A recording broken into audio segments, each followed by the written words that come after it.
No giveaways, no gimmicks, a caretaker budget. Do we really believe that? Well, the Adam Smith Institute, the free market think tank, are hoping that's not true. They've laid out what they'd like to hear from George Osborne, and no surprises, they'd like to see an overhaul of the UK tax system. Sam Bowman is Deputy Director General at the think tank and joins us. Good morning. Good morning. Now, you talk about saying you want to help the poor at one stage in your report, and to achieve that you want to abolish capital gains tax. People will roll their eyes at that. Well, that's one of the things.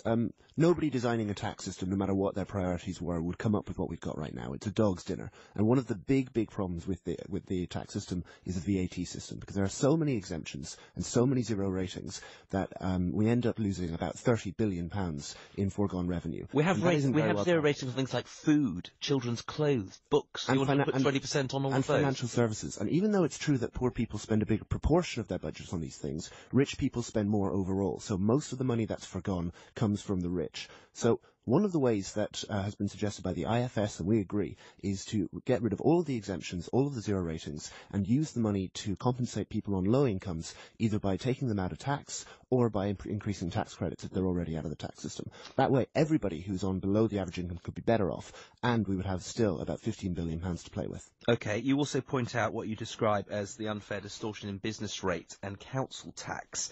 We heard yesterday about the Treasury plans for a review into business rates. Where exactly is the problem, and what would you like to see? So business rates haven't been revalued since 2008, since before the Great Recession that we've all lived through, and council tax hasn't been revalued since 1993. And what that means is that people are paying tax on their home or on their business in a reflection of property values as they were either 7 or 25 years ago. That's a huge problem because the economy has shifted and balanced very differently to what it was then. So particularly from the north, where economic activity might have been quite a lot higher back before these were first revalued, economic activity now is in the south. So if we did a revaluation, what we would be doing would be shifting tax from the north to the south, from areas that are a little bit doing less well than the rest of the country. Because property prices have fallen much more than that. Property prices have fallen much more in the north, and they've risen quite a lot in the south. This would, I think, be a very good way of reinvigorating the north, and it would avoid all of the problems associated with HS2 and the kind of plans that the Chancellor does seem to be looking at in order to reinvigorate the north.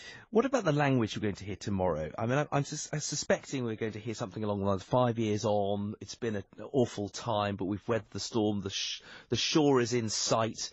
But the reality is that we are actually 1/3 of the way to the shore in terms of balancing the books. Yeah, I mean, most people agree that austerity was abandoned in 2012, and we haven't looked back since. I don't know if we're going to be actually looking at the prudent budget that we'll be hearing about. So you're thinking he's setting us up for a prudent budget, but he might pull a couple of rabbits out of the hat. I think throughout the budget he'll be talking about how prudent and sensible he's being. This is crucial to their re-election, while also giving key groups like pensioners and apparently people who stand to inherit money. Well, I want to ask you about that. Reports today that the inheritance tax threshold could go up to £1 million. That's squarely aimed at middle-class people of the South East. Yeah, I think it's not a good use of that money.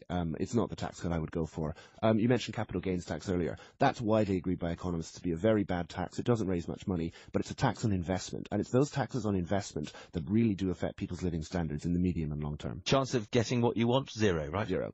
This is the Thanks for coming in. Thanks very much, Sam. James, just quickly from